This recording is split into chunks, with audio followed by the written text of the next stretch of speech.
نبدأ بسم الله. أول فكرة هنعملها من الجردل البلاستيك، هنشيل اليد بتاعته، بتتشال وبتتركب.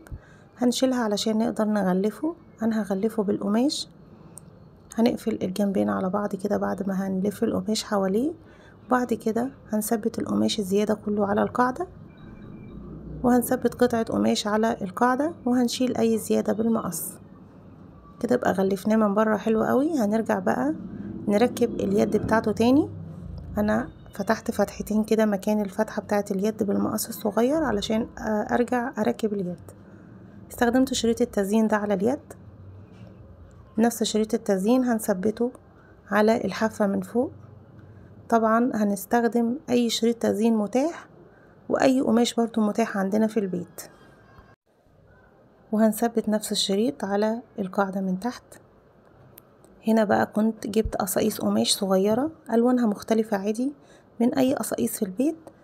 هقصها على شكل تيشيرت وبنطلون وفستان، يعني على شكل الملابس، وهثبتها على شريط الستان ده، وهرجع ألزقها كده كأنه حبل غسيل.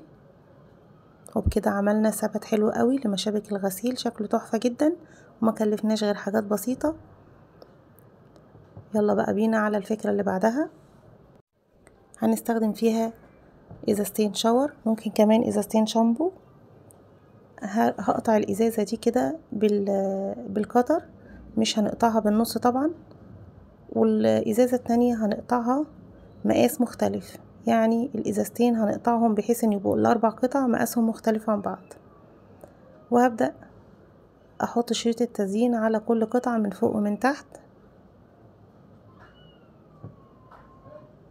هي لونها ابيض، فشريط التزيين هيبقى حلو قوي عليها الذهبي او اي لون، يعني انا مش هغلفها بالقماش ولا حاجة، هي لوحدها لونها جميل. كل القطع هنحط عليها شريط التزيين. وهنا استخدمت غطا الجردل اللي انا كنت استخدمته اصلا، عملته للمشابك، اتبقى منه الغطا. هبدأ بقى ألف الشريط ده على الغطا. ده شريط سلسلة ذهبي، ممكن تستخدمي اي شريط تزيين المتاح عندك استخدميه. لفيت عليه الشريط بالشكل ده، وهبدأ اثبت عليه القطع اللي انا عملتها. علشان كده انا عملتهم كلهم احجامهم واطوالهم مختلفة، علشان يبقى المنظم بتاعي في خانات اطوالها مختلفة، ويبقى عملي معايا لاكتر من حاجة في البيت. هنا هثبت الكور الخرز دي الكبيرة كأرجل للمنظم بتاعي، عشان يديله ارتفاع كده عن الترابيزة شوية، ويديله برضو شكل شيك قوي زي الجاهز. النتيجة طبعا تحفة، عملي جدا، شكله مميز جدا جدا، وبجد هينفعك جدا لان اطواله مختلفة والخانات بتاعته كتير.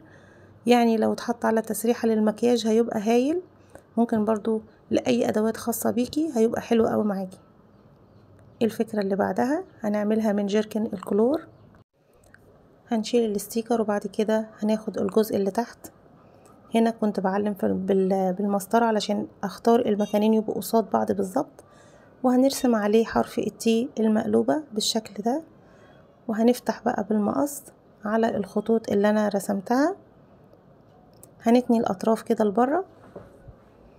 بعد كده استخدمت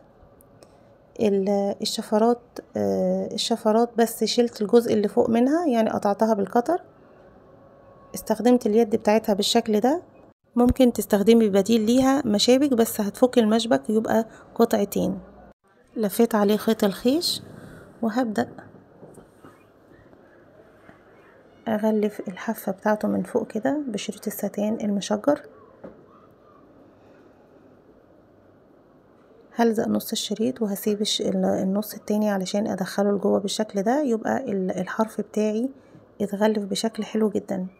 نفس الشريط هلفه عليه من تحت كده، هيدينه منظر حلو قوي. استخدمت كمان خيط الخيش علشان اربط اللون الخيش او اليد الخيش بجسم المنظم بتاعي، هيديله منظر حلو قوي، هيمشي مع بعضه. وهنا هحط فيونكية كده بيضة على الطرفين بتوع خيط الخيش، وهنحط اطار من تحت كده برضو من خيط الخيش. بعد كده بقى هنرجع نركب اليد في مكانها بالشكل ده. ممكن نستخدم بديل لليد المشبك الخشب، هنفتحه نصين وهنستخدم برضو عليه خيط الخيش لو مش عندك اليد البلاستيك اللي انا استخدمتها بتاعت الشفرات. هنا استخدمت الكور الخشب كأرجل للمنظم بتاعي، شكله مميز جدا جدا، رائع، شيك قوي وعملي جدا، مساحته حلوة، هياخد معاكي حاجات كتير. استغلينا جيركن الكلور الفاضي، نستغل اي مخلفات عندي من علب منظفات او علب الشامبو نحولها لحاجة مفيدة وجميلة. ممكن كمان على فكرة تعمليه كمشروع من البيت، شكله مميز بجد وتحفة.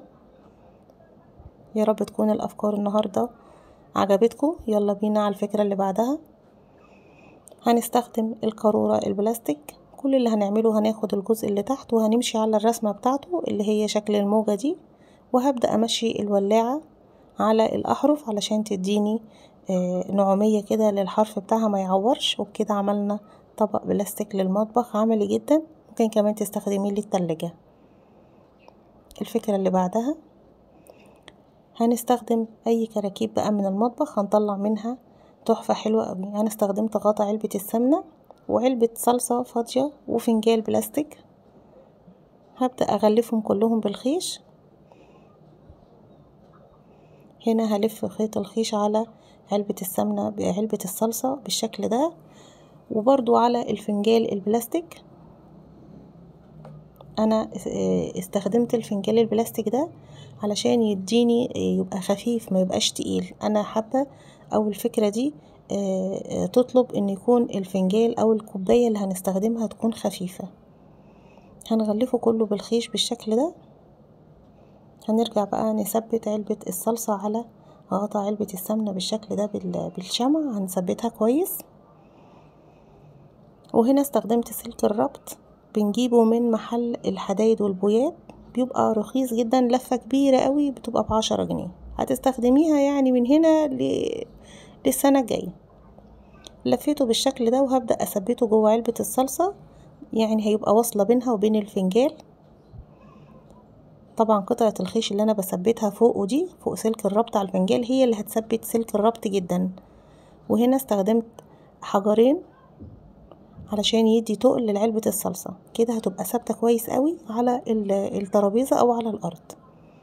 هنبدأ بقى نستخدم فروع ورد صناعي، اي بواقي عندك. الورد ده كله والافرع دي كانت عندي قديمة، خلعتها كده من الافرع بتاعتها وهبدأ ألزقها بالشكل ده.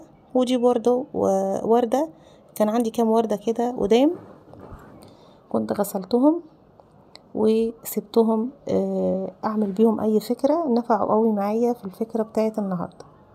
وهبدأ اثبت برضو بقية الفروع والورود على علبة الصلصة او على الاحجار اللي انا لزقتها دي. كده الحجر مش هيبان معايا اصلا خالص، بس هو هيدي تقل للفكرة بتاعتي او للتحفة بتاعتي.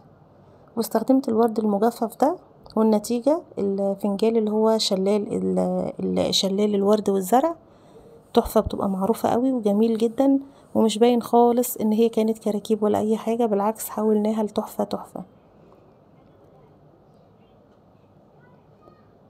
الفكرة الاخيرة معايا استخدمت ازازتين بلاستيك، ممكن نستخدم بقى ازايز المياه الغازية او ازايز المياه المعدنية زي ما انا استخدمت كده.